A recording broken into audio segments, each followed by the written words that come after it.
Hey, welcome back. It's the last call for hour number one, but that does not mean we're coming to an end. That means we're just going to gear up for halftime and come back just as strong for hour two.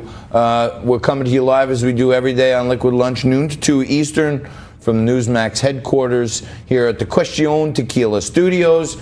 Downtown in New York City today, the New York Stock Exchange is still a little bit down, a little bit sleepy, a little bit Joe Biden-like, off about 40 points in the red. But I expect it to be a calm rest of this week. And Frank, I don't know.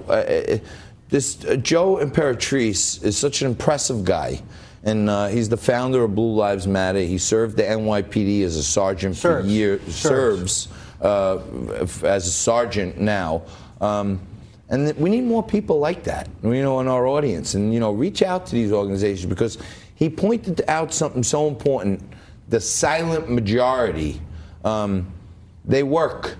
They have families. They have responsibilities. They don't have time to congregate to run these big protests like some of these left-wing organizations funded by George Soros, where they pay people to protest. I'll be honest. I don't view the supporting the police or proper policing as a left-wing or a right-wing issue. I mean, police unions, they often endorse Democrats, and when it comes to issue after issue, including issues like gun control, certainly police pay, a lot of times they end up with public policy positions that are much closer to liberal than conservative. But I think it's an American issue. These are folks that literally risk their lives every day whenever they put on their uniform.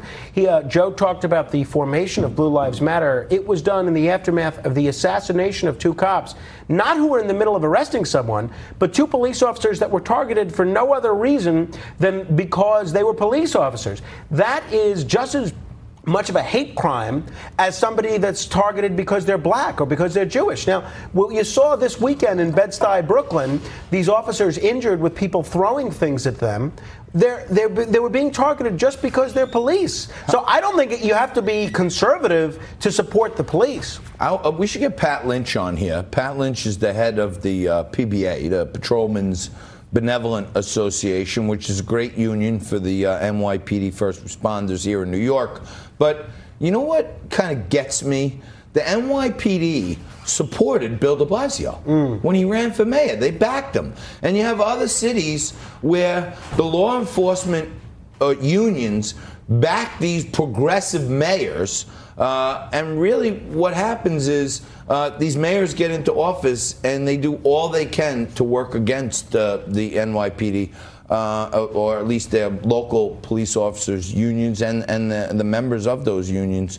Bill DeBlasio, to me, is doing more damage to the public safety of New York City than anyone I've ever seen in my life. Well, look, I certainly don't think that de Blasio wants violent crime to go up.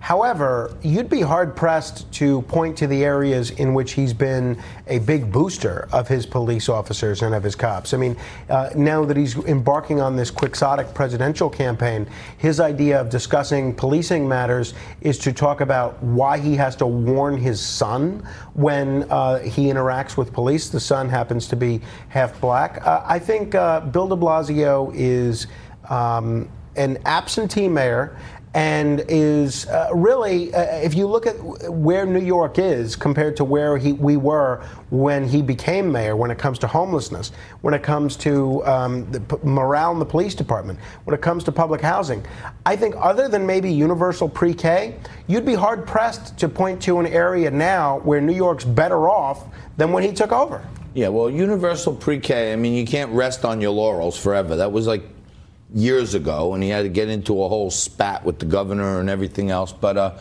great accomplishment. But if you can't protect the citizenship, what's the sense of having all these other great programs? And our NYPD, if you ask me, it trickles down from the head, from the top. They say the